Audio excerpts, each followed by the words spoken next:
ਪਿਆਰੇ ਵਿਦਿਆਰਥੀਓ, ਸਤਿ ਸ਼੍ਰੀ ਅਕਾਲ। ਮੈਂ Amandeep Kaur, science mistress, government senior secondary school Khukhrana, district Moga. ਅੱਜ ਮੈਂ ਤੁਹਾਡੇ ਨਾਲ ਕਲਾਸ 10th ਦੇ chapter number 4 carbon and its compound, carbon ਅਤੇ ਉਸਦੇ ਯੌਗਿਕ ਬਾਰੇ ਸਟੱਡੀ ਕਰਾਂਗੇ। ਆਪਾਂ ਇਸ ਤਰ੍ਹਾਂ ਸਟੱਡੀ ਕਰਾਂਗੇ ਕਿ ਤੁਸੀਂ 25 to 26 ਮਿੰਟ ਦੇ ਇਸ ਲੈਕਚਰ ਦੇ ਵਿੱਚ ਆਪਣੀ NTSC ਦੇ ਐਗਜ਼ਾਮ ਦੀ ਜਦੋਂ ਪ੍ਰੀਪਰੇਸ਼ਨ ਕਰਦੇ ਹੋ ਉਹਦੇ ਲਈ ਤੁਸੀਂ ਰੈਡੀ ਹੋ ਸਕੋ। ਸਭ ਤੋਂ ਪਹਿਲਾਂ ਅਸੀਂ ਜਾਣਦੇ ਹਾਂ ਚੈਪਟਰ ਦੇ ਨੇਮ ਦੇ ਅਕੋਰਡਿੰਗ ਕਿ carbon and its compound. Carbon ਕੀ ਹੈ? It is the third most important element after oxygen and hydrogen for life existence. ਦੇਖੋ, ਆਕਸੀਜਨ ਅਤੇ ਹਾਈਡਰੋਜਨ ਤੋਂ ਬਾਅਦ ਇਹ ਤੀਜਾ ਜ਼ਰੂਰੀ ਤੱਤ ਮੰਨਿਆ ਜਾਂਦਾ ਹੈ, ਕਿਉਂਕਿ ਅਸੀਂ ਸਾਹ ਲੈਂਦੇ ਹਾਂ। ਅਸੀਂ ਸਾਹ 'ਚ ਬਾਹਰ ਕੀ ਕੱਢਦੇ ਹਾਂ? Carbon dioxide. Very good. ਉਸ ਵਿੱਚ ਵੀ ਕਾਰਬਨ ਹੁੰਦੀ ਹੈ। ਡਾਕਟਰ ਸਾਨੂੰ ਐਡਵਾਈਸ ਦਿੰਦੇ ਆ ਕਿ ਕਾਰਬੋਹਾਈਡਰੇਟਸ, ਗਲੂਕੋਜ਼ ਲਓ, ਉਹਦੇ ਵਿੱਚ ਵੀ ਅਸੀਂ ਕਾਰਬਨ ਹੁੰਦੀ ਹੈ। ਜੇ ਅਸੀਂ ਕਿਸੇ ਫਿਊਲ ਦੀ ਗੱਲ ਕਰ ਲਈਏ, ਕੋਈ ਮਿਥੇਨ ਆ ਜਾਂ ਪੈਟਰੋਲ ਆ, ਡੀਜ਼ਲ ਆ, ਉਸ ਵਿੱਚ ਵੀ ਕਾਰਬਨ ਹੁੰਦਾ ਹੈ। ਸੋ ਸਾਨੂੰ ਆਪਣੀ ਡੇਲੀ ਬੇਸਿਸ 'ਤੇ ਕਾਰਬਨ ਦੀ ਬਹੁਤ ਜ਼ਰੂਰਤ ਹੈ। ਕੰਪਾਊਂਡ ਕੀ ਹੈ? ਯੋਜਕ, ਜਿਸ ਨੂੰ ਅਸੀਂ ਕਹਿੰਦੇ ਹਾਂ। ਦੋ ਜਾਂ ਦੋ ਤੋਂ ਵੱਧ ਤੱਤਾਂ ਦੇ ਪਰਮਾਣੂਆਂ ਦਾ ਜਿਹੜਾ ਸੁਮੇਲ ਹੈ ਉਸਨੂੰ ਯੋਜਕ ਕਹਿੰਦੇ ਹਨ, ਕੰਪਾਊਂਡ ਕਹਿੰਦੇ ਹਨ। ਜਿਵੇਂ ਕਿ ਤੁਸੀਂ ਦੇਖ ਰਹੇ ਹੋ NaCl, Na ਸੋਡੀਅਮ ਅਲੱਗ ਤੱਤ ਹੈ, Cl ਕਲੋਰੀਨ ਅਲੱਗ ਹੈ, ਅਤੇ ਦੋਨਾਂ ਤੋਂ ਮਿਲ ਕੇ ਸੋਡੀਅਮ ਕਲੋਰਾਈਡ ਬਣ ਜਾਂਦਾ ਹੈ। ਇਸੇ ਤਰ੍ਹਾਂ CO2 ਕਾਰਬਨ ਡਾਈਆਕਸਾਈਡ, ਕਾਰਬਨ ਅਤੇ ਆਕਸੀਜਨ ਦਾ ਸੁਮੇਲ ਹੈ। H2O ਹਾਈਡਰੋਜਨ ਅਤੇ ਆਕਸੀਜਨ ਦਾ ਸੁਮੇਲ ਹੈ। ਸੋ ਇਹ ਹੈ ਸਾਡੇ ਕੋਲ ਕੰਪਾਊਂਡਸ। ਉਸ ਤੋਂ ਬਾਅਦ ਹੈ ਕਾਰਬਨ ਕੰਪਾਊਂਡਸ। ਹੁਣ ਦੇਖੋ, ਕੰਪਾਊਂਡਸ ਕੋਈ ਵੀ ਹੋ ਸਕਦੇ ਆ, ਕੋਈ ਵੀ ਦੋ, ਮਤਲਬ ਸੋਡੀਅਮ ਜਾਂ ਕਲੋਰੀਨ, ਕਾਰਬਨ ਜਾਂ ਆਕਸੀਜਨ ਨੂੰ ਮਿਲ ਕੇ ਸਾਡੇ ਕੋਲ ਕੰਪਾਊਂਡ ਬਣ ਰਿਹਾ। ਪਰ ਜੇ ਅਸੀਂ ਕਾਰਬਨ ਕੰਪਾਊਂਡ ਦੀ ਗੱਲ ਕਰਨੀ ਹੈ ਤਾਂ ਇਟ ਮੀਨਸ ਕਿ ਜਿਹਦੇ ਵਿੱਚ ਕਾਰਬਨ ਜ਼ਰੂਰ ਹੋਵੇ। ਤੁਸੀਂ ਇਹਦੀਆਂ ਐਗਜ਼ਾਮਪਲਸ ਵੀ ਦੇਖ ਸਕਦੇ ਹੋ, ਜਿਵੇਂ ਕਿ CO2 ਕਾਰਬਨ ਡਾਈਆਕਸਾਈਡ, ਕਾਰਬਨ ਇਹਦੇ ਵਿੱਚ ਵੀ ਹੈ। ਨੈਕਸਟ CH4 ਮਿਥੇਨ, ਇਸ ਵਿੱਚ ਵੀ C ਕਾਰਬਨ ਹੈ। ਨੈਕਸਟ ਕੈਲਸ਼ੀਅਮ ਕਾਰਬੋਨੇਟ CaCO3, ਇਸ ਵਿੱਚ ਵੀ ਕਾਰਬਨ ਹੈ। ਸੋ ਜਿੰਨਾ ਕੰਪਾਊਂਡਸ ਦੇ ਵਿੱਚ ਕਾਰਬਨ ਦਾ ਹੋਣਾ ਜ਼ਰੂਰੀ ਹੈ, ਜੇ ਅਸੀਂ ਉਹਨਾਂ ਨੂੰ ਕਾਰਬਨ ਕੰਪਾਊਂਡਸ ਕਹਿੰਦੇ ਹਾਂ ਤਾਂ ਉਹਨਾਂ ਵਿੱਚ ਕਾਰਬਨ ਦਾ ਹੋਣਾ ਜ਼ਰੂਰੀ ਹੈ। ਕੰਪਾਊਂਡ ਦੇ ਵਿੱਚ ਕੋਈ ਵੀ ਦੋ, ਜ਼ਰੂਰੀ ਨਹੀਂ ਕਾਰਬਨ ਹੋਵੇ ਜਾਂ ਨਾ ਹੋਵੇ, ਬਟ ਕਾਰਬਨ ਕੰਪਾਊਂਡ ਦੇ ਵਿੱਚ ਹੋਣਾ ਜ਼ਰੂਰੀ ਹੈ। ਸੋ ਇਸੇ ਲਈ ਅਸੀਂ ਕਹਿੰਦੇ ਹਾਂ ਕਿ ਸਾਡੇ ਚੈਪਟਰ ਦੇ ਅਕੋਰਡਿੰਗ ਪਹਿਲਾਂ ਇਹੀ ਗੱਲਾਂ ਸਮਝਣ ਦੀ ਲੋੜ ਹੈ ਕਿ carbon and its compound. Carbon ਕੀ ਹੈ, ਕੰਪਾਊਂਡ ਕੀ ਹੈ, ਸਾਡੀ ਡੇਲੀ ਬੇਸਿਸ 'ਤੇ ਸਾਨੂੰ ਕੀ ਇਹਨਾਂ ਦੀ ਨੀਡ ਹੈ, ਕਿਉਂ ਇਸ ਨੂੰ ਪੜ੍ਹਨਾ ਜ਼ਰੂਰੀ ਹੈ। ਠੀਕ ਹੈ। ਸੋ ਇਸੇ ਲਈ ਅਸੀਂ ਕਹਿ ਸਕਦੇ ਹਾਂ ਕਿ ਸਾਨੂੰ ਇਸ ਦੀ ਸਟੱਡੀ ਜਿਹੜੀ ਹੈ ਉਹ ਜ਼ਰੂਰੀ ਹੈ ਕਰਨੀ, ਕਿਉਂਕਿ ਇਹ ਸਾਡੇ ਕੋਲ, ਮੈਂ ਮੰਨਦੀ ਹਾਂ ਕਿ ਆਕਸੀਜਨ ਅਤੇ ਹਾਈਡਰੋਜਨ ਤੋਂ ਬਾਅਦ ਇਹ ਸਾਡੇ ਕੋਲ ਤੀਜਾ ਕਾਰਬਨ ਜਿਹੜਾ ਤੀਜਾ ਮੁੱਖ ਜ਼ਰੂਰੀ ਤੱਤ ਹੈ, ਜਿਹਦੀ ਕਿ ਸਾਨੂੰ ਲੋੜ ਹੈ। ਸੋ ਅਸੀਂ ਆਪਣੇ ਨੈਕਸਟ ਇੱਕ ਚੀਜ਼ ਮੈਂ ਹੋਰ ਇੱਥੇ ਡਿਸਕਸ ਕਰਨਾ ਚਾਹੂੰਗੀ ਕਿ ਇਹਨਾਂ ਦੇ ਕੰਪਾਊਂਡ ਬਣਨ ਦੇ ਟਾਈਮ ਜਿਹੜੇ ਬੌਂਡ ਇਹਨਾਂ ਦੇ ਵਿੱਚ ਯੂਜ਼ ਹੁੰਦੇ ਆ, ਉਹ ਕਿਹੜੀ ਬੌਂਡਿੰਗ ਹੈ, ਉਹ ਆਪਾਂ ਨੈਕਸਟ ਸਲਾਈਡ ਦੇ ਵਿੱਚ ਕਰਾਂਗੇ। ਦੇਖੋ, ਬੌਂਡਿੰਗ ਆਇਨਿਕ ਬੌਂਡਿੰਗ ਵੀ ਹੁੰਦੀ ਹੈ ਅਤੇ ਇੱਕ ਕੋਵਾਲੈਂਟ ਬੌਂਡਿੰਗ ਹੁੰਦੀ ਹੈ। ਠੀਕ ਹੈ। ਜਿਵੇਂ ਤੁਸੀਂ ਇਸ ਸਾਹਮਣੇ ਸਲਾਈਡ 'ਚ ਤੁਸੀਂ ਦੇਖ ਰਹੇ ਹੋ ਕੋਵਾਲੈਂਟ ਬੌਂਡ। ਕੋਵਾਲੈਂਟ ਬੌਂਡ ਦੇ ਨਾਲ ਜਿਹੜੇ ਸਾਰੇ ਕੰਪਾਊਂਡਸ ਹੁੰਦੇ ਉਹ ਆਪਸ 'ਚ ਜੁੜੇ ਹੁੰਦੇ ਆ। ਸਹਿ ਸੰਯੋਜਕ ਬੰਧਨ ਇਸ ਨੂੰ ਕਹਿੰਦੇ ਆ। The bond formed by sharing of electron. ਦੇਖੋ, ਮੈਂ ਹੁਣੇ ਕਿਹਾ ਸੀ ਇੱਕ ਆਇਨਿਕ ਬੌਂਡ ਵੀ ਹੁੰਦਾ, ਕਨਫਿਊਜ਼ ਨਹੀਂ ਹੋਣਾ। ਆਇਨਿਕ ਬੌਂਡ ਦੇ ਵਿੱਚ ਇਲੈਕਟ੍ਰੋਨ ਨੂੰ ਅਸੀਂ ਟੋਟਲੀ ਟਰਾਂਸਫਰ ਕਰ ਦਿੰਦੇ ਹਾਂ। ਠੀਕ ਹੈ। ਪਰ ਕੋਵਾਲੈਂਟ ਬੌਂਡ ਦੇ ਵਿੱਚ ਦੇਣੇ ਨਹੀਂ ਹੈ, ਟਰਾਂਸਫਰ ਨਹੀਂ ਕਰਨੇ, ਲੋਡ ਪੈਣ 'ਤੇ ਸਾਂਝੇ ਕਰਨੇ ਆ। ਕਾਰਬਨ ਆਪਣੇ ਦੂਜੇ ਪਰਮਾਣੂਆਂ ਦੇ ਸੰਯੋਜਿਤ ਇਲੈਕਟ੍ਰੋਨਾਂ ਨੂੰ ਸਾਂਝਾ ਕਰਕੇ ਅਣੂਆਂ ਦਾ ਨਿਰਮਾਣ ਕਰਦੇ ਹਨ ਅਤੇ ਬੰਧਨ ਬਣਾ ਲੈਂਦੇ ਹਨ। ਠੀਕ ਹੈ ਜੀ। ਆਪਾਂ ਕੋਵਾਲੈਂਟ ਬੌਂਡ ਦੀਆਂ ਕਾਫੀ ਐਗਜ਼ਾਮਪਲਸ ਡਿਸਕਸ ਕਰਾਂਗੇ, ਜਿਹਦੇ ਤੋਂ ਮੈਂ ਤੁਹਾਨੂੰ ਦੱਸੂੰਗੀ ਕਿ ਕਿਸ ਤਰ੍ਹਾਂ ਇਹ ਆਪਣੇ ਇਲੈਕਟ੍ਰੋਨਸ ਨੂੰ ਸ਼ੇਅਰ ਕਰਦੇ ਆ। ਦੇਖੋ, ਹੁਣ ਤੁਸੀਂ ਦੇਖ ਰਹੇ ਹੋ ਹਾਈਡਰੋਜਨ ਦੀ ਐਗਜ਼ਾਮਪਲ ਪਹਿਲੇ ਬਾਕਸ ਦੇ ਵਿੱਚ, ਦੇਖੋ ਆਕਸੀਜਨ ਦੀ ਦਿੱਤੀ ਹੋਈ ਹੈ ਤੁਹਾਨੂੰ। ਹਾਈਡਰੋਜਨ 'ਚ ਕੀ ਹੈ, ਸਾਡੇ ਕੋਲ ਇੱਕ ਇਹਦੇ ਆਊਟਰ ਸ਼ੈੱਲ ਦੇ ਵਿੱਚ ਅਸੀਂ ਇਹਦਾ ਅਟੋਮਿਕ ਨੰਬਰ ਦੇ ਅਕੋਰਡਿੰਗ ਹਾਈਡਰੋਜਨ 1 ਤਾਂ ਅਸੀਂ ਇੱਕ ਇਲੈਕਟ੍ਰੋਨ ਸ਼ੋ ਕੀਤਾ। ਠੀਕ ਹੈ ਜੀ। ਪਰ ਅਸੀਂ ਜਦੋਂ ਸਟੇਬਲ ਕੌਨਫੀਗਰੇਸ਼ਨ ਦੀ ਗੱਲ ਕਰਦੇ ਹਾਂ ਅਤੇ ਅਸੀਂ ਕਹਿੰਦੇ ਹਾਂ ਕਿ ਇਹ ਸਟੇਬਲ ਕੌਨਫੀਗਰੇਸ਼ਨ ਹੁੰਦੀ ਆ 2 8 8 18 32। ਮਤਲਬ ਸਟੇਬਲ ਹੋਣ ਦੇ ਲਈ ਸਾਨੂੰ ਸ਼ੈੱਲ ਦੇ ਵਿੱਚ 2 ਜਾਂ ਫਿਰ 8 ਜਾਂ ਫਿਰ 18 ਜਾਂ ਫਿਰ 32 ਚਾਹੀਦੇ ਆ। ਹੁਣ ਦੇਖੋ, ਹਾਈਡਰੋਜਨ ਦਾ ਐਟੋਮਿਕ ਨੰਬਰ 1 ਹੈ। ਉਸ ਹਾਈਡਰੋਜਨ ਦੇ ਵਿੱਚ ਵੀ ਉਸਨੂੰ ਇੱਕ ਡਾਟ ਨਾਲ ਰਿਪਰਜੈਂਟ ਕੀਤਾ, ਇਸ ਨੂੰ ਵੀ ਡਾਟ ਨਾਲ ਰਿਪਰਜੈਂਟ ਕੀਤਾ।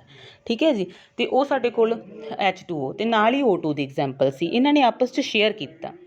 ਨਾਲ ਹੀ ਹੁਣ ਅਗਲੀ ਐਗਜ਼ਾਮਪਲ 'ਤੇ ਤੁਸੀਂ ਦੇਖ ਰਹੇ ਹੋ ਪਹਿਲੀ ਐਗਜ਼ਾਮਪਲ 'ਚ H2O ਤੇ ਅਗਲੀ ਐਗਜ਼ਾਮਪਲ 'ਚ N2। H2O 'ਚ ਕੀ ਹੈ, ਸਾਨੂੰ ਪਤਾ ਹੈ ਕਿ ਦੇਖੋ H2O O ਸੈਂਟਰ 'ਚ ਲਿਖੀ, HH ਹਾਈਡਰੋਜਨ ਸਾਈਡ 'ਤੇ ਲਿਖਿਆ। ਸਾਨੂੰ ਪਤਾ ਕਿ ਆਕਸੀਜਨ ਦਾ ਪਰਮਾਣੂ ਅੰਕ 8 ਹੈ, ਇਹਦੇ ਬਾਹਰੀ ਸ਼ੈੱਲ 'ਚ 6 ਇਲੈਕਟ੍ਰੋਨ ਹੁੰਦੇ ਆ, ਤੇ ਹਾਈਡਰੋਜਨ ਦਾ ਅਸੀਂ ਇੱਕ ਇੱਕ ਸ਼ੋਅ ਕੀਤਾ। ਹਾਈਡਰੋਜਨ ਨੂੰ ਕ੍ਰਾਸ ਨਾਲ ਸ਼ੋਅ ਕੀਤਾ, ਬਲੂ ਜਿਹਾ ਤੁਸੀਂ ਦੇਖ ਰਹੇ ਹੋ, ਤੇ ਆਕਸੀਜਨ ਨੂੰ ਰੈੱਡ ਡਾਟ ਨਾਲ ਕੀਤਾ। ਹੁਣ ਦੇਖੋ ਆਕਸੀਜਨ 6 ਆ, ਇਹਨੂੰ ਆਪਣਾ ਆਕਟੇਟ ਕੰਪਲੀਟ ਕਰਨ ਦੇ ਲਈ 8 ਚਾਹੀਦੇ ਆ। ਉਹ ਇੱਕ ਇੱਧਰਲੇ ਹਾਈਡਰੋਜਨ ਨਾਲ ਸ਼ੇਅਰ ਕਰ ਰਿਹਾ, ਇੱਕ ਇੱਧਰਲੇ ਹਾਈਡਰੋਜਨ ਨਾਲ, ਲੈਫਟ ਰਾਈਟ। ਇਸੇ ਤਰ੍ਹਾਂ ਹਾਈਡਰੋਜਨ ਨੂੰ 2 ਚਾਹੀਦੇ ਆ, ਤੇ ਉਹ ਆਕਸੀਜਨ ਦੇ ਨਾਲ ਆਪਣੇ ਆਪ ਨੂੰ ਸ਼ੇਅਰ ਕਰ ਰਿਹਾ। ਮਤਲਬ ਇਸ ਤਰ੍ਹਾਂ ਇਹ ਆਪਣੇ ਆਪ ਨੂੰ ਸਟੇਬਲ ਕਰ ਲੈਂਦੇ ਆ। ਸੈਕਿੰਡ ਐਗਜ਼ਾਮਪਲ ਆ N2। ਨਾਈਟ੍ਰੋਜਨ ਦਾ ਪਰਮਾਣੂ ਅੰਕ 7 ਹੈ, ਇਸ ਦੇ ਬਾਹਰੀ ਸ਼ੈੱਲ ਵਿੱਚ 5 ਇਲੈਕਟ੍ਰੋਨ ਹੁੰਦੇ ਹਨ, ਤੇ ਇਸ ਨੂੰ ਆਕਟੇਟ ਅਸ਼ਟਕ ਪੂਰਾ ਕਰਨ ਦੇ ਲਈ 3 ਹੋਰ ਚਾਹੀਦੇ ਆ।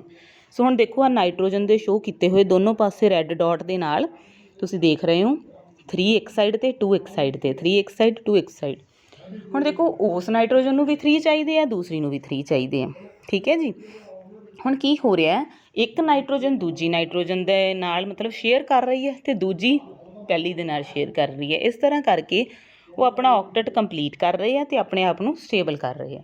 ਇਹ ਕੋਵੈਲੈਂਟ ਬੌਂਡ ਦੀ ਐਗਜ਼ਾਮਪਲ ਹੈ। ਇਸ ਤਰ੍ਹਾਂ ਕੋਵੈਲੈਂਟ ਬੌਂਡਿੰਗ ਹੁੰਦੀ ਹੈ ਕਿ ਆਪਣੇ ਇਲੈਕਟ੍ਰੋਨ ਨੂੰ ਕਿਸੇ ਦੂਜੇ ਨੂੰ ਦੇ ਨਹੀਂ ਦੇਣਾ, ਉਹਦੇ ਨਾਲ ਸ਼ੇਅਰ ਕਰਕੇ ਆਪਣਾ ਵੀ ਆਪਣੇ ਆਪ ਨੂੰ ਵੀ ਸਟੇਬਲ ਕਰ ਲੈਣਾ, ਤੇ ਅਗਲੇ ਨੂੰ ਵੀ ਸਟੇਬਲ ਕਰ ਦੇਣਾ। ਲੋੜ ਪੈਣ 'ਤੇ ਅਸੀਂ ਸ਼ੇਅਰ ਕਰਦੇ ਹਾਂ। ਜੋ ਆਪਾਂ ਪਿਛਲੀ ਸਲਾਈਡ 'ਚ ਵੀ ਕੀਤੀਆਂ ਸੀ, O2 ਆਕਸੀਜਨ ਦੀ ਐਗਜ਼ਾਮਪਲ ਸੀਗੀ। ਉਹਦੇ ਵਿੱਚ ਵੀ ਜਿਵੇਂ ਆਕਸੀਜਨ 6 ਹੁੰਦੇ ਬਾਹਰੀ ਸ਼ੈੱਲ ਦੇ ਵਿੱਚ, ਉਹ 2 ਸ਼ੇਅਰ ਕਰ ਰਹੇ ਸੀ, ਤਾਂ ਉਹਦੇ ਵਿੱਚ ਡਬਲ ਬੌਂਡ ਬਣ ਰਿਹਾ ਸੀਗਾ। ਇਹਦੇ ਵਿੱਚ ਹੁਣ ਅਸੀਂ N ਹੈ ਜਿਹੜਾ, ਇਹਦੇ ਵਿੱਚ ਦੇਖੋ 3 ਇਲੈਕਟ੍ਰੋਨ ਹੋਰ ਚਾਹੀਦੇ ਆ ਨਾ, 3 ਇਲੈਕਟ੍ਰੋਨ ਸ਼ੇਅਰ ਹੋ ਰਹੇ ਆ। 3 ਇਲੈਕਟ੍ਰੋਨ ਸ਼ੇਅਰ ਹੋਣ ਦੇ ਕਰਕੇ ਇਹਨਾਂ ਦੇ ਵਿੱਚ ਟ੍ਰਿਪਲ ਬੌਂਡ ਬਣ ਜਾਏਗਾ। H2O ਦੇ ਵਿੱਚ ਸਿੰਗਲ ਬੌਂਡ ਹੀ ਬਣੇਗਾ, ਤੇ N2 ਦੇ ਵਿੱਚ ਸਾਡੇ ਕੋਲ ਟ੍ਰਿਪਲ ਬੌਂਡ ਬਣ ਜਾਏਗਾ, ਠੀਕ ਹੈ ਜੀ। ਦੇਖੋ ਇਸ ਚੀਜ਼ ਨੂੰ ਕਰਨ ਦੇ ਲਈ ਸਾਨੂੰ ਅਟੋਮਿਕ ਨੰਬਰਸ ਦਾ ਪਤਾ ਹੋਣਾ ਚਾਹੀਦਾ ਹੈ, ਜਿਹੜੀ ਅਸੀਂ ਕੌਨਫੀਗਰੇਸ਼ਨ ਪਹਿਲਾਂ ਵੀ ਚੈਪਟਰ ਦੇ ਵਿੱਚ ਕੀਤੀ ਹੈ, ਤੇ ਅਸੀਂ ਉਹਨਾਂ ਨੂੰ ਸਟੇਬਲ ਕਿਵੇਂ ਕਰਨਾ। ਸਟੇਬਿਲਿਟੀ ਲਈ ਯਾਦ ਰੱਖੋ 2 8 8 18 32। ਉੱਥੋਂ ਸਾਨੂੰ ਪਤਾ ਲੱਗ ਜਾਂਦਾ ਕਿ ਸਾਨੂੰ ਹੋਰ ਕਿੰਨੇ ਲੈਣੇ ਪੈਣਗੇ, ਠੀਕ ਹੈ, ਤੇ ਉਸ ਨੂੰ ਸਟੇਬਲ ਹੋਣ ਦੇ ਲਈ ਕਿੰਨੇ ਇਲੈਕਟ੍ਰੋਨਸ ਆ ਜਿਹੜੇ ਉਹ ਗੇਨ ਕਰਨੇ ਪੈਣਗੇ। ਇਹ ਚੀਜ਼ ਹੈ, ਪਰ ਗੇਨ ਪ੍ਰੋਪਰ ਨਹੀਂ ਕਰਨੇ, ਸ਼ੇਅਰ ਕਰਨੇ। ਸੋ ਕੋਵਾਲੈਂਟ ਬੌਂਡਿੰਗ ਦੀਆਂ ਜਿਹੜੀਆਂ ਐਗਜ਼ਾਮਪਲਸ ਆ, ਇਹਨਾਂ ਤੋਂ ਅਸੀਂ ਇਹੀ ਦੇਖਿਆ ਕਿ ਇਹਦਾ ਮਤਲਬ ਆ ਸ਼ੇਅਰਿੰਗ ਆਫ ਇਲੈਕਟ੍ਰੋਨ, ਠੀਕ ਹੈ, ਨਾਟ ਟਰਾਂਸਫਰ ਨਹੀਂ ਕਰਨਾ, ਇੱਕ ਦੂਜੇ ਨਾਲ ਸ਼ੇਅਰ ਕਰਕੇ ਇਸ ਬੌਂਡ ਨੂੰ ਸਟਰੋਂਗ ਕਰ ਲੈਣਾ, ਠੀਕ ਹੈ, ਅਗਲੇ ਨੂੰ ਵੀ ਸਟੇਬਲ ਕਰ ਦੇਣਾ ਤੇ ਆਪਣੇ ਆਪ ਨੂੰ ਵੀ ਸਟੇਬਲ ਕਰ ਲੈਣਾ। ਇਹ ਸੀ ਸਾਡੇ ਕੋਲ ਵਾਟਰ ਤੇ N2 ਦੀ ਐਗਜ਼ਾਮਪਲ। ਦੇਖੋ N2 ਦੇ ਵਿੱਚ ਟ੍ਰਿਪਲ ਬੌਂਡ ਬਣ ਰਿਹਾ, ਜਿਹੜਾ ਆਪਾਂ ਪਿੱਛੇ ਕੀਤੀ ਸੀ ਉਹਦੇ ਵਿੱਚ ਆਕਸੀਜਨ 'ਚ ਡਬਲ ਬੌਂਡ ਸੀਗਾ, ਤੇ ਹਾਈਡਰੋਜਨ ਦੇ ਵਿੱਚ ਸਾਡੇ ਕੋਲ ਸਿੰਗਲ ਬੌਂਡ ਸੀ। ਨੈਕਸਟ ਹੋਰ ਵੀ ਐਗਜ਼ਾਮਪਲਸ ਨੇ, ਜਿੱਦਾਂ ਕਿ ਹੁਣ ਉੱਪਰ ਕੀ ਹੈ, ਮਿਥੇਨ। ਮਿਥੇਨ ਵੀ ਕਾਰਬਨ ਦਾ ਇੱਕ ਯੌਗਿਕ ਹੈ, ਠੀਕ ਹੈ ਜੀ, ਕੰਪਾਊਂਡ ਆ ਕਾਰਬਨ ਦਾ। ਦੇਖੋ ਇਹ ਗੱਲ ਇੱਥੇ ਨੋਟ ਕਰਨੀ ਹੈ ਕਿ ਕਾਰਬਨ ਦੀ ਕੈਪੈਸਿਟੀ ਹੁੰਦੀ ਆ ਟੈਟਰਾਵੈਲੈਂਸੀ, ਕਿ ਇਹ 4 ਸਾਈਡ ਤੋਂ ਆਪਣੇ ਆਪ ਨਾਲ ਬੌਂਡ ਬਣਾ ਸਕਦਾ, ਇਹ 4 ਸੰਯੋਜਕ ਆ। ਤੇ ਹਾਈਡਰੋਜਨ ਦੀ ਜਿਹੜੀ ਹੈਗੀ ਹੈ ਉਹ ਸੰਯੋਜਕਤਾ 1 ਹੈ। ਫਿਰ ਕਾਰਬਨ ਦੇ ਚਾਰੋਂ ਸਾਈਡ ਦੇਖੋ ਇੱਕ ਇੱਕ ਹਾਈਡਰੋਜਨ ਲਾਇਆ, ਇੱਕ ਇੱਕ ਇਲੈਕਟ੍ਰੋਨ ਕਾਰਬਨ ਦੇ ਨਾਲ ਸ਼ੇਅਰ ਹੋਇਆ, ਉਹਨੇ ਆਪਣੀ ਵੈਲੈਂਸੀ ਨੂੰ ਪੂਰਾ ਕੀਤਾ, ਹਾਈਡਰੋਜਨ ਨੇ ਆਪਣੇ ਆਪ ਨੂੰ ਸਟੇਬਲ ਕੀਤਾ, ਤੇ ਇਸ ਤਰ੍ਹਾਂ ਇਹਨਾਂ ਦੇ ਵਿੱਚ ਕੋਵੈਲੈਂਟ ਬੌਂਡਿੰਗ ਦੀ ਫਾਰਮੇਸ਼ਨ ਹੋ ਗਈ, ਠੀਕ ਹੈ। ਮੀਥੇਨ CH4, ਦੇਖੋ ਹਰ ਕਾਰਬਨ ਦਾ ਮਤਲਬ ਹਾਈਡਰੋਜਨ ਦੇ ਨਾਲ ਸ਼ੇਅਰ ਕਰ ਰਹੇ ਆ, ਠੀਕ ਹੈ। ਨੈਕਸਟ ਜੋ ਨੀਚੇ ਤੁਸੀਂ ਸਟਰਕਚਰ ਦੇਖ ਰਹੇ ਹੋ, ਇਹ ਹੈ ਸਲਫਰ। ਇਸ ਨੂੰ S8 ਸਟਰਕਚਰ ਕਹਿੰਦੇ ਆ, ਇਸ ਦਾ ਫਾਰਮੂਲਾ S8 ਹੈ, ਠੀਕ ਹੈ। ਸਲਫਰ ਦੇ ਬਾਹਰੀ ਸ਼ੈੱਲ ਦੇ ਵਿੱਚ 6 ਇਲੈਕਟ੍ਰੋਨ ਆ, ਤੇ ਉਹ ਦੂਜੇ ਦੇ ਨਾਲ ਸਟੇਬਲ ਕਰਦਾ, ਤੇ ਇਹਦਾ ਕਰਾਊਨ ਲਾਈਕ ਸਟਰਕਚਰ ਹੁੰਦਾ। ਨੈਕਸਟ ਸਾਡੇ ਕੋਲ ਸਲਾਈਡ ਹੈ ਕਾਰਬਨ ਦੇ ਭਿੰਨ ਰੂਪ, ਐਲੋਟ੍ਰੋਪਸ ਆਫ ਕਾਰਬਨ। ਦੇਖੋ ਐਲੋਟ੍ਰੋਪੀ ਦਾ ਮਤਲਬ ਹੀ ਇਹ ਹੁੰਦਾ ਕਿ ਜਿਹੜਾ ਇੱਕ ਚੀਜ਼ ਜਿਹੜੀ ਭਿੰਨ ਭਿੰਨ ਰੂਪ ਦੇ ਵਿੱਚ ਅਸੀਂ ਉਹਨੂੰ ਦੇਖ ਸਕਦੇ ਹਾਂ, ਬੇਸ਼ੱਕ ਉਹਨੂੰ ਦੇਖਣ ਦਾ ਜਿਹੜਾ ਉਹਦਾ ਮਤਲਬ ਦਿੱਖ ਉਹਦੀ ਅਲੱਗ ਹੁੰਦੀ ਹੈ, ਬਟ ਉਹਨਾਂ ਦੀਆਂ ਕੈਮੀਕਲ ਪ੍ਰੋਪਰਟੀਜ਼ ਨੇ ਜਿਹੜੀਆਂ ਉਹ ਸੇਮ ਹੁੰਦੀਆਂ ਨੇ। ਇਸੇ ਤਰ੍ਹਾਂ ਕਾਰਬਨ ਦੇ ਭਿੰਨ ਰੂਪ 'ਚ ਆਉਂਦੇ ਆ ਹੀਰਾ ਤੇ ਗ੍ਰੇਫਾਈਟ। ਦੋਨੇ ਹੀ ਕਾਰਬਨ ਦੇ ਪਰਮਾਣੂਆਂ ਤੋਂ ਬਣੇ ਹੁੰਦੇ ਆ, ਪਰ ਇਹਨਾਂ 'ਚ ਅੰਤਰ ਇਹ ਹੁੰਦਾ ਜਿਹੜਾ ਤਾਂ ਹੀਰਾ ਵਾ, ਤੁਸੀਂ ਦੇਖੋ ਸਾਰੀਆਂ ਪਿਕਚਰਸ ਤੁਸੀਂ ਦੇਖ ਸਕਦੇ ਹੋ, ਗ੍ਰੇਫਾਈਟ ਦੇ ਵਿੱਚ ਕਾਰਬਨ ਦਾ ਹਰ ਪਰਮਾਣੂ 3 ਹੋਰ ਪਰਮਾਣੂਆਂ ਨਾਲ ਇੱਕ ਹੀ ਤਲ ਵਿੱਚ ਹੁੰਦਾ ਹੈ, ਤੇ ਇਹਦੇ ਨਾਲ 6 ਕੋਣੀ ਵਿਵਸਥਾ ਬਣਦੀ ਹੈ, ਠੀਕ ਹੈ।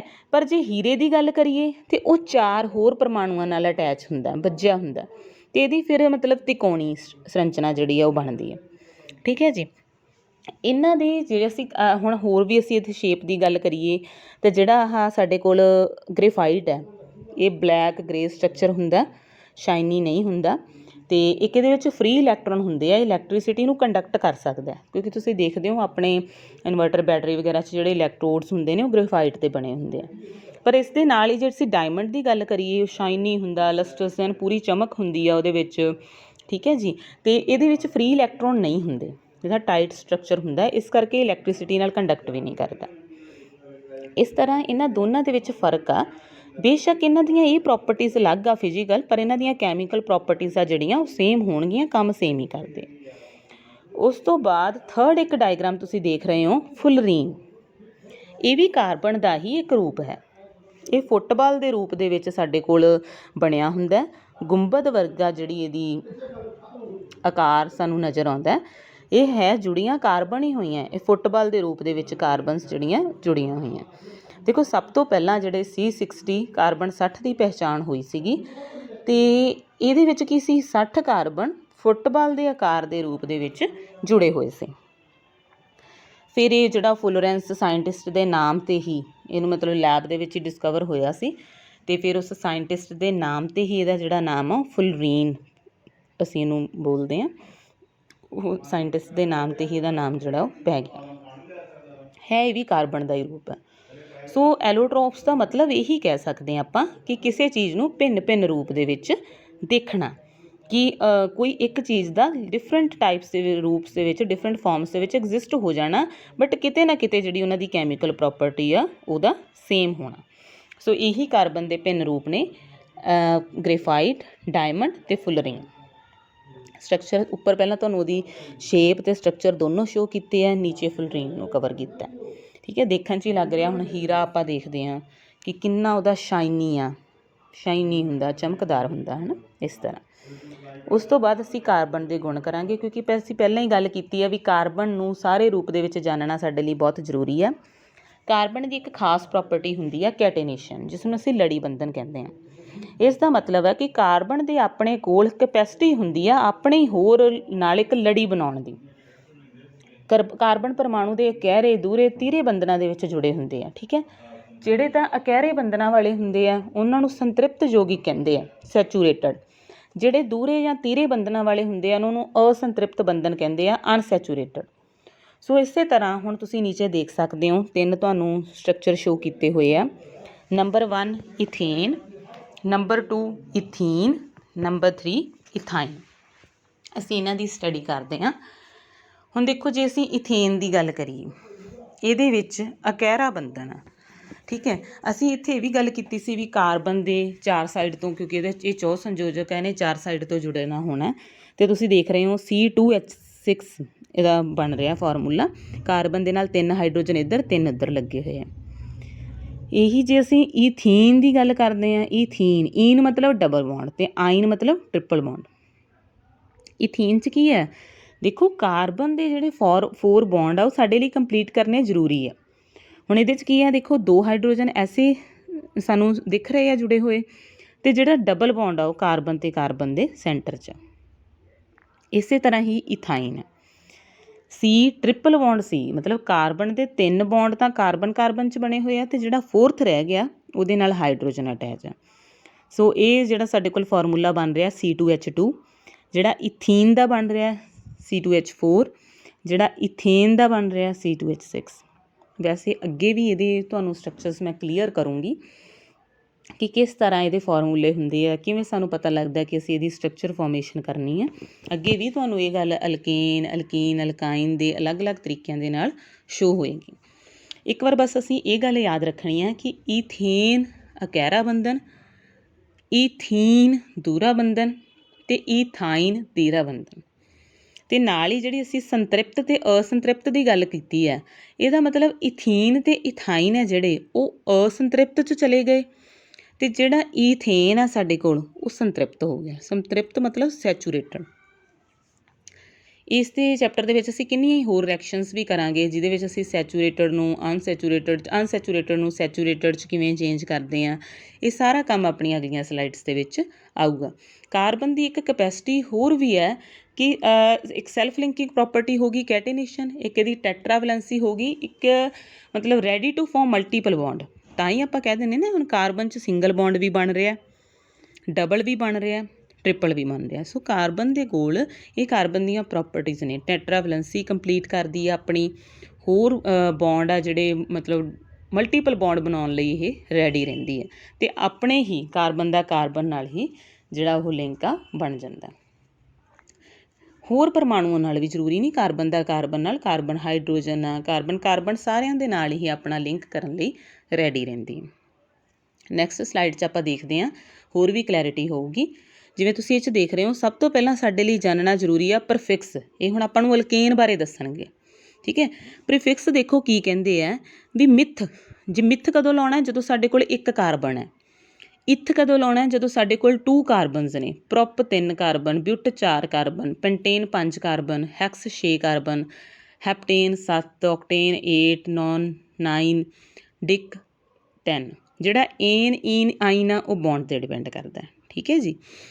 ਹੁਣ ਦੇਖੋ, ਇਹ ਸੀ ਸਾਡੇ ਕੋਲ ਪ੍ਰੀਫਿਕਸ ਸਾਨੂੰ ਆਉਣੇ ਬਹੁਤ ਜ਼ਰੂਰੀ ਆ, ਕਿਉਂਕਿ ਜੇ ਸਾਨੂੰ ਕਾਰਬਨ ਪਤਾ ਲੱਗ ਗਈ, ਸਾਨੂੰ ਪਤਾ ਲੱਗ ਗਿਆ ਵੀ ਇਹਦਾ ਨੇਮ ਆ ਜਿਹੜਾ ਉਹ ਮਿਥ ਆਉਣਾ ਜਾਂ ਇਥ ਆਉਣਾ।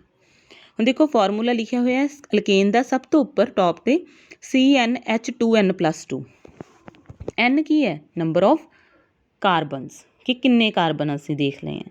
ਦੇਖੋ ਮੰਨ ਲਓ ਹੁਣ ਅਸੀਂ ਸਭ ਤੋਂ ਪਹਿਲਾਂ ਸਾਡੇ ਕੋਲ ਮਿਥੇਨ ਲਿਖਿਆ ਹੋਇਆ, ਮੰਨ ਲਓ ਅਸੀਂ ਮਿਥੇਨ ਲਿਖਣਾ, ਸਾਡੇ ਕੋਲ ਇੱਕ ਕਾਰਬਨ ਆ, ਮਿਥ ਅਸੀਂ ਇੱਕ ਕਾਰਬਨ 'ਤੇ ਯੂਜ਼ ਕਰਦੇ ਹਾਂ। C1, N ਦੀ ਜਗ੍ਹਾ 'ਤੇ 1, H×2n+2, N ਦੀ ਜਗ੍ਹਾ 'ਤੇ 1, 2×1 2 + 2 4, C2H4 ਹੋ ਗਿਆ, ਠੀਕ ਹੈ। ਇਸੇ ਤਰ੍ਹਾਂ ਜੇ ਅਸੀਂ ਇਥ ਲਿਖਣਾ ਤਾਂ ਅਸੀਂ ਕਹਾਂਗੇ 2 ਕਾਰਬਨਸ ਆ। ਦੇਖੋ CN ਮੈਂ ਤੁਹਾਨੂੰ ਫਾਰਮੂਲੇ 'ਚੋਂ ਬਣਾਉਣੇ ਦੱਸ ਰਹੀ ਕਿ ਤੁਹਾਨੂੰ ਕਿਵੇਂ ਪਤਾ ਲੱਗਦਾ ਵੀ ਇਹਦੇ ਕਾਰਬਨ ਦੇ ਨਾਲ ਹੁਣ ਕਿੰਨੇ ਹਾਈਡਰੋਜਨ ਅਟੈਚ ਹੋਣਗੇ। ਇਸ ਫਾਰਮੂਲੇ ਤੋਂ ਅਸੀਂ ਯਾਦ ਕਰ ਸਕਦੇ ਹਾਂ। ਦੇਖੋ CnH2n+2, ਜੇ ਸਾਡੇ ਕੋਲ ਇੱਥੇ ਲਿਖਣਾ ਹੈ ਕਾਰਬਨ 2 ਨੇ, C2 ਹੋ ਗਿਆ, H×2n+2 ਮਤਲਬ 2×2 4 + 2 6, C2H6 ਹੋ ਗਿਆ। ਇਸੇ ਤਰ੍ਹਾਂ ਦੇਖੋ ਪ੍ਰੋਪੇਨ ਆ, C3H8 ਆ, ਹੈ ਨਾ। ਅਤੇ ਬਿਊਟੇਨ ਦੇਖੋ 4 ਕਾਰਬਨਸ ਆ, ਫਿਰ ਤੁਸੀਂ ਭਰ ਕੇ ਦੇਖੋ C4, H ਦੇ ਨਾਲ 2×4 8 + 2 ਕਿੰਨਾ ਹੋ ਗਿਆ 10, C4H10 ਹੋ ਗਿਆ। ਸੋ ਇਸ ਤਰ੍ਹਾਂ ਅਸੀਂ ਇਹਦੇ ਜਿਹੜੇ ਸਟਰਕਚਰ ਆ ਉਹ ਅੱਗੇ ਤੱਕ ਬਿਊਟੇਨ ਤੋਂ ਵੀ ਅੱਗੇ ਪ੍ਰੋਪ, ਹੈਕਸੇਨ ਸਾਰੇ ਅਸੀਂ ਇਹਦੇ ਵਿੱਚ ਲਿਖ ਸਕਦੇ ਹਾਂ। ਇਹੀ ਅਸੀਂ ਮੈਂ ਨੀਚੇ ਲਿਖਿਆ ਸੀ ਕਿ ਹਾਈਡਰੋਕਾਰਬਨਸ ਹੈ ਕੀ ਆ, ਇਹ ਸਾਰੇ ਹਾਈਡਰੋਕਾਰਬਨਸ ਹੀ ਆ ਜਿਨ੍ਹਾਂ ਦੇ ਵਿੱਚ ਚੇਨ ਬਣਦੀ ਆ ਕਾਰਬਨ ਅਤੇ ਹਾਈਡਰੋਜਨ ਦੀ। ਹਾਈਡਰੋਕਾਰਬਨਸ ਉਹਨਾਂ ਨੂੰ ਹੀ ਕਹਿੰਦੇ ਜਿਹੜੇ ਕਾਰਬਨ ਅਤੇ ਹਾਈਡਰੋਜਨ ਤੋਂ ਮਿਲ ਕੇ ਬਣੇ ਹੁੰਦੇ ਆ। ਪਿੱਛੇ ਵੀ ਆਪਾਂ ਗੱਲ ਕਰਕੇ ਆਏ ਹਾਂ ਵੀ ਜਿਹੜਾ ਅਕੈਰੇ ਬੰਧਨ ਬਣਨ ਵਾਲਾ ਹੋ ਗਿਆ ਇਥੇਨ, ਉਹਦਾ C2H6 ਹੋ ਗਿਆ। ਜਿਹੜਾ ਇਥੀਨ ਆ ਉਹਦਾ C2H4 ਆ। ਆਪਾਂ ਪਿੱਛੇ ਵੀ ਗੱਲ ਕੀਤੀ ਸੀ ਕਿ ਅੱਗੇ ਵੀ ਇਹਦੀ ਐਕਸਪਲੇਨੇਸ਼ਨ ਆਏਗੀ। ਅਤੇ ਇਸੇ ਤਰ੍ਹਾਂ ਕਾਰਬਨ ਅਤੇ ਹਾਈਡਰੋਜਨ ਦਾ ਇੱਕ ਹੋਰ ਯੋਗਿਕਤਾ ਸੂਤਰ ਆ C2H2, ਜਿਹਨੂੰ ਅਸੀਂ ਇਥਾਈਨ ਕਹਿੰਦੇ ਹਾਂ, ਠੀਕ ਹੈ।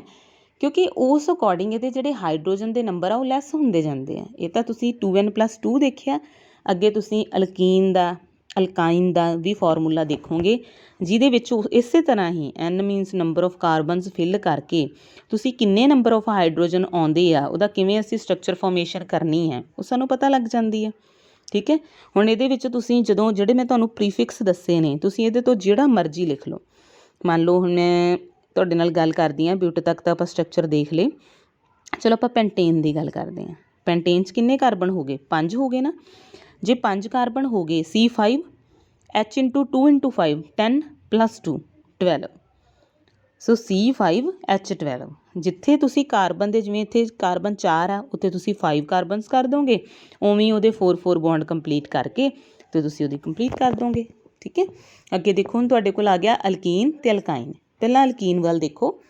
ਐਲਕੀਨ ਦਾ ਫਾਰਮੂਲਾ ਹੈ CnH2n, ਪਿੱਛੇ 2n+2 ਸੀ ਨਾ, ਇਹ CnH2n।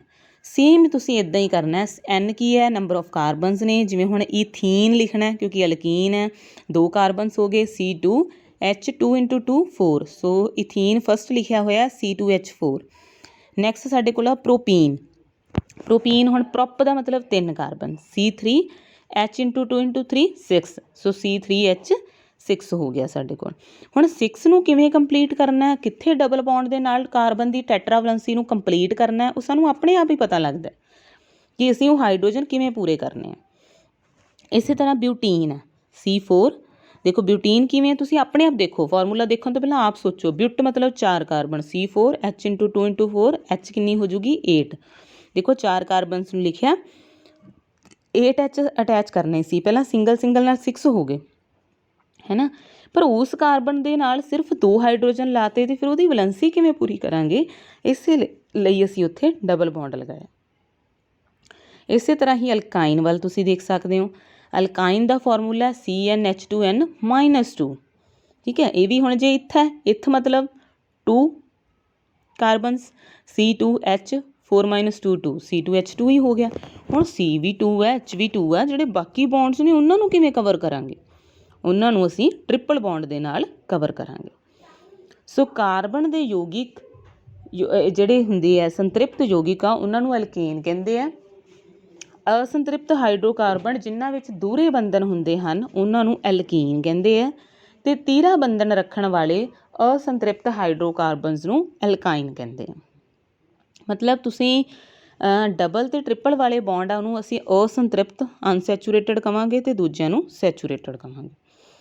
ਨੈਕਸਟ ਸਾਡੇ ਕੋਲ ਆ ਐਡੀਸ਼ਨ ਰਿਐਕਸ਼ਨ ਐਗਜ਼ਾਮਪਲ, ਜੁੜਾਤਮਕ ਪ੍ਰਤੀਕਿਰਿਆ। ਦੇਖੋ ਆਪਾਂ ਪਹਿਲਾਂ ਵੀ ਗੱਲ ਕੀਤੀ ਸੀਗੀ ਕਿ ਆਪਾਂ ਇਹਦੇ ਵਿੱਚ ਸਿੱਖਾਂਗੇ ਵੀ ਅਸੀਂ ਕਿਵੇਂ ਅਨਸੈਚੂਰੇਟਡ ਹਾਈਡਰੋਕਾਰਬਨ ਨੂੰ ਸੈਚੂਰੇਟਡ ਦੇ ਵਿੱਚ ਬਦਲਣਾ। ਅਨਸੈਚੂਰੇਟਡ ਮਤਲਬ ਅਸੰਤ੍ਰਿਪਤ ਹਾਈਡਰੋਕਾਰਬਨਸ। ਤੁਸੀਂ ਦੇਖ ਰਹੇ ਹੋ ਇੱਥੇ ਕਿ ਡਬਲ ਬੌਂਡ ਨੂੰ ਅਸੀਂ ਸਿੰਗਲ ਬੌਂਡ ਦੇ ਵਿੱਚ ਚੇਂਜ ਕੀਤਾ ਹੋਇਆ, ਠੀਕ ਹੈ। ਕਿਵੇਂ ਕੀਤਾ ਹੋਇਆ ਦੇਖੋ, ਪਹਿਲਾਂ ਜੋ ਮੈਂ ਲਿਖਿਆ ਜੁੜਾਤਮਕ ਪ੍ਰਤੀਕਿਰਿਆ ਦੇ ਵਿੱਚ ਤੁਸੀਂ ਦੇਖੋ, ਅਸੰਤ੍ਰਿਪਤ ਹਾਈਡਰੋਕਾਰਬਨ ਉਤਪ੍ਰੇਰਕ ਦੀ ਹੋਂਦ ਵਿੱਚ ਹਾਈਡਰੋਜਨ ਨਾਲ ਮਿਲ ਕੇ, ਹੁਣ ਉਤਪ੍ਰੇਰਕ ਕੀ ਆ ਮਤਲਬ ਕੈਟਾਲਿਸਟ। ਦੇਖੋ ਉਤਪ੍ਰੇਰਕ ਉਹ ਪਦਾਰਥ ਹੁੰਦੇ ਆ ਜਿਹਦੇ ਨਾਲ ਕੋਈ ਰਿਐਕਸ਼ਨ ਹੈਪਨ ਹੁੰਦੀ ਹੈ, ਵਾਪਰਦੀ ਹੈ, ਜਾਂ ਫਿਰ ਉਹਦੀ ਜਿਹੜੀ ਸਪੀਡ ਹੈ ਉਹ ਇਨਕਰੀਜ਼ ਜਾਂ ਡਿਕਰੀਜ਼ ਹੁੰਦੀ ਹੈ, ਪਰ ਉਹਨੂੰ ਆਪਣੇ 'ਤੇ ਕੋਈ ਫਰਕ ਨਹੀਂ ਪੈਂਦਾ, ਉਹਨੂੰ ਆਪਣੇ 'ਤੇ ਕੋਈ ਫਰਕ ਨਹੀਂ ਪੈਂਦਾ, ਠੀਕ ਹੈ। ਅਤੇ ਇਹੀ ਸਾਡੇ ਕੋਲ ਐਡੀਸ਼ਨ ਰਿਐਕਸ਼ਨ ਆ। ਅਤੇ ਹੁਣ ਤੁਸੀਂ ਦੇਖੋ ਸਭ ਤੋਂ ਪਹਿਲੇ ਨੰਬਰ 'ਤੇ ਹੈ ਸਾਡੇ ਕੋਲ ਹੈਲੋਜੀਨੇਸ਼ਨ। ਹੈਲੋਜੀਨੇਸ਼ਨ ਇਹਨੂੰ ਕਿਉਂ ਕਹਿੰਦੇ ਆ, ਕਿਉਂਕਿ ਇਹਦੇ ਵਿੱਚ ਜਿਹੜੀ ਐਡੀਸ਼ਨ ਆ ਹੈਲੋਜਨ ਫੈਮਿਲੀ ਕਲੋਰੀਨ, ਬ੍ਰੋਮੀਨ, ਆਇਓਡੀਨ ਜਿਹੜੇ ਮੈਂਬਰ ਹੁੰਦੇ ਆ ਉਹਨਾਂ ਦੀ ਹੈ। ਦੇਖੋ ਡਬਲ ਬੌਂਡ ਸੀਗਾ, ਇਥੀਨ ਸੀਗਾ, ਬ੍ਰੋਮੀਨ Br2 ਬ੍ਰੋਮੀਨ ਦੀ ਰਿਐਕਸ਼ਨ ਕੀਤੀ, ਡਬਲ ਬੌਂਡ ਸਿੰਗਲ ਬੌਂਡ ਦੇ ਵਿੱਚ ਚੇਂਜ ਹੋ ਗਿਆ ਅਤੇ ਜਿਹੜਾ ਬ੍ਰੋਮੀਨ ਆ ਉਹਦੇ ਨਾਲ ਆ ਕੇ ਅਟੈਚ ਹੋ ਗਿਆ। ਇਹ ਹੈ ਸਾਡੇ ਕੋਲ ਹੈਲੋਜੀਨੇਸ਼ਨ। ਨੰਬਰ 2 ਸਾਡੇ ਕੋਲ ਹਾਈਡਰੇਸ਼ਨ। ਹਾਈਡਰੇਸ਼ਨ ਕੀ ਹੁੰਦੀ ਹੈ, ਵਾਟਰ ਦੀ ਐਡੀਸ਼ਨ ਹੋਣੀ। ਸੋ HOH ਮਤਲਬ H2O, ਵਾਟਰ ਦੀ ਐਡੀਸ਼ਨ ਕੀਤੀ ਕਾਹਦੇ ਵਿੱਚ, ਇਥੀਨ 'ਚ, ਅਤੇ ਡਬਲ ਬੌਂਡ ਸਿੰਗਲ ਹੋ ਗਿਆ ਅਤੇ ਨਾਲ ਹੀ H ਅਤੇ OH ਦੋਨਾਂ ਨਾਲ ਜਾ ਕੇ ਅਟੈਚ ਹੋ ਗਏ। ਸੋ ਇਸੇ ਤਰ੍ਹਾਂ ਹਾਈਡਰੋਜੀਨੇਸ਼ਨ, ਇਹੀ ਸਾਡੇ ਕੋਲ ਹਾਈਡਰੋਜੀਨੇਸ਼ਨ ਹੈ ਜਿਹਦੇ ਵਿੱਚ ਹਾਈਡਰੋਜਨ ਦੀ ਐਡੀਸ਼ਨ ਹੈ। ਸੋ ਪੇਪਰ 'ਚ ਕਿਵੇਂ ਵੀ ਪੁੱਛ ਸਕਦੇ ਆ ਵੀ ਹੈਲੋਜੀਨੇਸ਼ਨ, ਹਾਈਡਰੋਜੀਨੇਸ਼ਨ, ਹਾਈਡਰੇਸ਼ਨ ਵਿੱਚ ਕਿਹੜੀ ਰਿਐਕਸ਼ਨ ਹੈ, ਇਹ ਐਡੀਸ਼ਨ ਰਿਐਕਸ਼ਨ ਹੈ, ਜੁੜਾਤਮਕ ਪ੍ਰਤੀਕਿਰਿਆ ਦੇ ਨਾਲ ਹੁੰਦਾ। ਇੱਧਰ ਸਾਈਡ ਵੀ ਇਹੀ ਚੀਜ਼ ਸ਼ੋਅ ਕੀਤੀ ਉਹਨਾਂ ਨੇ, ਬਸ ਆਰ ਨਾਲ ਸ਼ੋਅ ਕੀਤੀ ਵੀ ਆਰ ਦੀ ਜਗ੍ਹਾ 'ਤੇ ਤੁਸੀਂ ਕੋਈ ਵੀ ਜਿਹੜਾ ਅਲਕਾਈਲ ਗਰੁੱਪ ਆ ਉਹ ਲੈ ਸਕਦੇ ਆ, ਠੀਕ ਹੈ। ਇਹ ਹੁੰਦੀ ਹੈ ਸਾਡੇ ਕੋਲ ਜੁੜਾਤਮਕ ਪ੍ਰਤੀਕਿਰਿਆ। ਉਤਪ੍ਰੇਰਕ ਹੁਣ ਇਹਦੇ 'ਚ ਕਿਹੜਾ ਨਿਕਲ ਕੈਟਾਲਿਸਟ ਨੂੰ ਯੂਜ਼ ਕੀਤਾ ਹੋਇਆ, ਜਿਵੇਂ ਇਹਨਾਂ ਨੇ ਇੱਧਰ ਵੀ ਕੋਈ ਨਾ ਕੋਈ ਕੈਟਾਲਿਸਟ ਪਾ ਦੇਣਾ ਜਿਹਦੇ ਨਾਲ ਸਾਡੀ ਰਿਐਕਸ਼ਨ ਦੀ ਜਿਹੜੀ ਸਪੀਡ ਹੈ ਉਹ ਇਨਕਰੀਜ਼ ਹੋ ਜਾਵੇ, ਡਿਕਰੀਜ਼ ਹੋ ਜਾਵੇ, ਰਿਐਕਸ਼ਨ ਹੋ ਜਾਵੇ, ਅਤੇ ਪਰ ਉਹਨੂੰ ਆਪਣੇ 'ਤੇ ਕੋਈ ਫਰਕ ਨਾ ਪਵੇ। ਇਹ ਸਾਡੇ ਕੋਲ ਵੇ ਆ, ਐਡੀਸ਼ਨ ਰਿਐਕਸ਼ਨ ਹੁੰਦੀ ਆ ਅਨਸੈਚੂਰੇਟਡ ਹਾਈਡਰੋਕਾਰਬਨਸ ਨੂੰ ਸੈਚੂਰੇਟਡ ਹਾਈਡਰੋਕਾਰਬਨ 'ਚ ਬਦਲਣਾ। ਨੈਕਸਟ ਆ ਸਾਡੇ ਕੋਲ ਸਬਸਟੀਟਿਊਸ਼ਨ ਰਿਐਕਸ਼ਨ। ਦੇਖੋ ਸਬਸਟੀਟਿਊਟ ਕਰਨਾ ਮਤਲਬ ਉਹਦੀ ਜਗ੍ਹਾ 'ਤੇ ਕੋਈ ਹੋਰ ਬੰਦਾ ਲਾ ਦੇਣਾ। ਅਸੀਂ ਆਮ ਹੀ, ਮੈਂ ਇੱਕ ਐਗਜ਼ਾਮਪਲ ਦਿੰਦੀ ਕਹਿੰਦੀ ਹੁੰਦੀ ਹਾਂ ਕਿ ਆਪਣੇ ਕੰਮ ਨੂੰ ਇਸ ਤਰ੍ਹਾਂ ਕਰੋ ਕਿ ਆਪਣਾ ਕੋਈ ਸਬਸਟੀਟਿਊਟ ਨਾ ਹੋ ਸਕੇ। ਕਹਿਣ ਦਾ ਮਤਲਬ ਹੈ ਕਿ ਆਪਣੀ ਜਗ੍ਹਾ ਕੋਈ ਨਾ ਲੈ ਸਕੇ। ਸੋ ਸਬਸਟੀਟਿਊਸ਼ਨ ਰਿਐਕਸ਼ਨ ਦੇ ਵਿੱਚ ਇਹੀ ਹੈ, ਇਹਦੇ 'ਚ ਤੁਸੀਂ ਸਬਸਟੀਟਿਊਟ ਕਰਨਾ ਹੈ, ਕਿਹਨੂੰ ਕਰਨਾ ਹੈ, ਹਾਈਡਰੋਜਨ ਨੂੰ ਕਰਨਾ। ਇਹਨੂੰ ਅਸੀਂ ਪ੍ਰਤੀਸਥਾਪਨ ਪ੍ਰਤੀਕਿਰਿਆ ਕਹਿੰਦੇ ਹਾਂ। ਇਹਦੇ ਵਿੱਚ ਕੀ ਹੁੰਦਾ ਕਿ ਤੁਸੀਂ ਜਿਹੜਾ ਕਲੋਰੀਨ ਦੀ ਰਿਐਕਸ਼ਨ ਆਪਾਂ ਦਿਖਾਉਂਦੇ ਹਾਂ ਤੁਹਾਨੂੰ, ਇੱਕ ਇੱਕ ਕਰਕੇ ਹਾਈਡਰੋਜਨ ਨੂੰ ਹਟਾ ਕੇ ਉਸ ਨਾਲ ਜੁੜਦੀ ਜਾਂਦੀ ਹੈ। ਤੁਸੀਂ ਰਿਐਕਸ਼ਨ 1 ਦੇਖੋ, CH4 ਮਿਥੇਨ ਲਿਆ, ਉਹਦੇ 'ਚ ਕਲੋਰੀਨ ਦੀ ਐਡੀਸ਼ਨ ਕੀਤੀ। ਦੇਖੋ ਹੋਇਆ ਕੀ, CH4 ਸੀ ਨਾ, CH4 ਦੀ ਜਗ੍ਹਾ 'ਤੇ ਇੱਕ ਹਾਈਡਰੋਜਨ ਸਬਸਟੀਟਿਊਟ ਹੋ ਗਿਆ, ਮਤਲਬ ਚਲਾ ਗਿਆ, ਉਹਦੀ ਥਾਂ 'ਤੇ CH3 ਰਹਿ ਗਿਆ। ਉਸ ਹਾਈਡਰੋਜਨ ਨੂੰ ਜਿਹਨੂੰ ਸਾਈਡ 'ਤੇ ਕੀਤਾ ਉਹਦੇ ਨਾਲ Cl ਲੱਗ ਗਿਆ। ਇਸੇ ਤਰ੍ਹਾਂ ਸਾਰੀਆਂ ਰਿਐਕਸ਼ਨਸ ਨੇ, ਠੀਕ ਹੈ। ਨੈਕਸਟ ਆ ਸਾਡੇ ਕੋਲ cleansing action of soap. Substitution ਦਾ ਮਤਲਬ ਅਸੀਂ ਹਾਈਡਰੋਜਨ ਨੂੰ ਹਟਾ ਕੇ ਕਲੋਰੀਨ ਨੂੰ ਉਹਦੀ ਜਗ੍ਹਾ 'ਤੇ ਅਟੈਚ ਕਰੀ ਜਾਂਦੇ ਹਾਂ। ਹੁਣ ਕਲੀਨਜ਼ਿੰਗ ਐਕਸ਼ਨ ਆਫ ਸੋਪ ਦੇ ਵਿੱਚ ਅਸੀਂ ਦੇਖਦੇ ਹਾਂ। ਦੇਖੋ ਇਹਦੇ 'ਚ ਤੁਸੀਂ ਇਹ ਦੇਖਣਾ ਕਿ ਸੋਪ ਦਾ ਨਾ ਫਾਰਮੂਲਾ ਕਾਫੀ ਵੱਡਾ ਹੈ, ਤਾਂ ਅਸੀਂ ਉਹਨੂੰ ਚੇਨ ਨਾਲ ਸ਼ੋ ਕਰਤਾ। ਇੱਕ ਲੌਂਗ ਹਾਈਡਰੋਕਾਰਬਨ, ਇੱਕ ਸਾਈਡ 'ਤੇ ਅਸੀਂ ਸ਼ਾਰਟ ਆਇਨਿਕ ਪਾਰਟ ਲੈ ਲਿਆ Na ਪੋਜ਼ੀਟਿਵ। ਦੇਖੋ ਇਹਦਾ ਇੱਕ ਪਾਰਟ ਆ ਜਿਹੜਾ ਉਹ ਹਾਈਡਰੋਫਿਲਿਕ ਆ ਅਤੇ ਇੱਕ ਫੋਬਿਕ ਆ। ਜਿਹੜਾ ਤਾਂ ਲੰਬਾ ਲੌਂਗ ਪਾਰਟ ਆ ਇਹ ਹਾਈਡਰੋਫੋਬਿਕ ਆ। ਫੋਬਿਕ ਮਤਲਬ ਇਹਨੂੰ ਲੱਗਦਾ ਪਾਣੀ ਤੋਂ ਡਰ, ਇਹ ਪਾਣੀ ਤੋਂ ਦੂਰ ਰਹੂਗਾ। ਪਰ ਇਹ ਪਾਣੀ ਤੋਂ ਦੂਰ ਰਹੂਗਾ ਇਹਦਾ ਮਤਲਬ ਇਹ ਆਇਲ ਸੋਲੂਬਲ ਆ। ਇਸੇ ਤਰ੍ਹਾਂ ਜਿਹੜਾ ਛੋਟਾ ਪਾਰਟ ਆ ਜਿਹਨੂੰ ਡਾਟ ਨਾਲ ਰਿਪਰਜੈਂਟ ਕੀਤਾ ਉਹ ਹੈਗਾ ਹਾਈਡਰੋਫਿਲਿਕ, ਮਤਲਬ ਉਹ ਜਲ ਸਨੇਹੀ ਆ, ਉਹਨੂੰ ਪਾਣੀ ਨਾਲ ਪਿਆਰ ਆ, ਉਹ ਪਾਣੀ 'ਚ ਘੁਲ ਜਾਏਗਾ। ਠੀਕ ਹੈ, ਸੋ ਇਹ ਚੀਜ਼ ਹੈ ਕਿ ਸਾਬਣ ਦੇ ਅਣੂਆਂ ਦੇ ਦੋਹਾਂ ਸਿਰਿਆਂ ਦੇ ਜਿਹੜੇ ਗੁਣ ਆ ਨਾ ਉਹ ਵੱਖ-ਵੱਖ ਹੁੰਦੇ ਆ। ਇੱਕ ਹਾਈਡਰੋਫਿਲਿਕ ਹੁੰਦਾ, ਇੱਕ ਫੋਬਿਕ ਹੁੰਦਾ। ਫਿਲਿਕ ਵਾਲਾ ਜਿਹੜਾ ਉਹ ਪਾਣੀ 'ਚ ਘੁਲੂਗਾ, ਫੋਬਿਕ ਵਾਲਾ ਪਾਣੀ ਤੋਂ ਦੂਰ ਭੱਜੂਗਾ, ਚਿਕਨਾਈ 'ਚ ਘੁਲੂਗਾ। ਸੋ ਜਦੋਂ ਮਤਲਬ ਇਸ ਤਰ੍ਹਾਂ ਸਾਬਣ ਦੀ ਇਹ ਫੋਰਮੇਸ਼ਨ ਜੀ ਹੁੰਦੀ ਆ ਅਤੇ ਆਪਣੇ ਆਪ ਨੂੰ ਇਸ ਤਰ੍ਹਾਂ ਰੱਖ ਲੈਂਦੇ ਆ ਵੀ ਇੱਕ ਭਾਗ ਪਾਣੀ ਦੇ ਅੰਦਰ ਹੁੰਦਾ ਆਇਨੀ ਭਾਗ ਅਤੇ ਦੂਜਾ ਸਿਰਾ ਪਾਣੀ ਦੇ ਬਾਹਰ ਹੁੰਦਾ। ਓਬਵੀਅਸ ਆ, ਹਾਈਡਰੋਫਿਲਿਕ ਅੰਦਰ ਹੋਊਗਾ, ਫੋਬਿਕ ਬਾਹਰ ਹੋਊਗਾ ਕਿਉਂਕਿ ਉਹ ਪਾਣੀ ਤੋਂ ਡਰਦਾ। ਸੋ ਇਸ ਨਾਲ ਨਾ ਪਾਣੀ 'ਚ ਇੱਕ ਇਮਲਸ਼ਨ ਬਣ ਜਾਂਦਾ, ਸਾਬਣ ਦਾ ਮਿਸਲ ਪਾਣੀ 'ਚ ਘੁਲ ਜਾਂਦਾ। ਹੁਣ ਜਿਹੜਾ ਤੁਸੀਂ ਇਹ ਨਾਲ 'ਤੇ ਸਰਕਲ ਦੀ ਫੋਰਮ 'ਚ ਸਟਰਕਚਰ ਦੇਖ ਰਹੇ ਹੋ ਨਾ, ਜਿਹੜਾ ਯੈਲੋ ਪਾਰਟ ਆ ਤੁਸੀਂ ਕੋਈ ਕਿ ਉਹ ਆਇਲ ਆ, ਆਇਲ ਦਾ ਦਾਗ ਲੱਗਿਆ ਹੋਇਆ ਕੱਪੜੇ 'ਤੇ। ਹੁਣ ਉਹਦੇ ਨਾਲ ਇਹ ਮਿਸੈਲਸ ਬਣਾਉਂਦੇ ਆ। ਠੀਕ ਹੈ, ਉਹਦੇ ਨਾਲ ਮਿਸੈਲਸ ਬਣਾਉਂਦੇ ਆ ਅਤੇ ਜਿਸ ਨਾਲ ਸਾਡੇ ਕੱਪੜੇ ਸਾਫ਼ ਹੋ ਜਾਂਦੇ ਆ। ਸੋ ਇਹ ਸਾਡੇ ਕੋਲ ਕਲੀਨਜ਼ਿੰਗ ਐਕਸ਼ਨ ਆਫ ਸੋਪ ਆ। ਸੋ ਆਸ ਕਰਦੀ ਹਾਂ ਮੇਰੇ ਪਿਆਰੇ ਬੱਚਿਓ ਕਿ ਤੁਹਾਨੂੰ ਇਸ ਟੌਪਿਕ ਦੀ ਸਮਝ ਆ ਗਈ ਹੋਵੇਗੀ, ਕਿਉਂਕਿ ਮੈਂ ਕੋਸ਼ਿਸ਼ ਕੀਤੀ ਹੈ ਕਿ ਥੋੜ੍ਹੇ ਟਾਈਮ ਦੇ ਵਿੱਚ ਤੁਹਾਡੇ ਸਾਰੇ ਟੌਪਿਕ ਨੂੰ ਕਵਰ ਕੀਤਾ ਜਾਵੇ ਤਾਂ ਕਿ ਤੁਹਾਨੂੰ ਰਿਵੀਜ਼ਨ ਦੇ ਟਾਈਮ ਇਸ ਨੂੰ ਈਜ਼ੀ ਹੋ ਜਾਵੇ। ਸੋ ਥੈਂਕ ਯੂ ਸੋ ਮੱਚ, ਤੁਹਾਡਾ ਬਹੁਤ ਬਹੁਤ ਧੰਨਵਾਦ। ਇਸ ਤੋਂ ਕੁਝ ਸਿੱਖੋ ਅਤੇ ਤੁਹਾਡਾ NTSC ਦਾ ਐਗਜ਼ਾਮ ਆ ਰਿਹਾ ਅਤੇ ਉਹਦੇ ਲਈ ਇਹਨੂੰ ਰਿਵਾਈਜ਼ ਕਰਨ 'ਚ ਯੂਜ਼ ਕਰਿਓ। Thank you.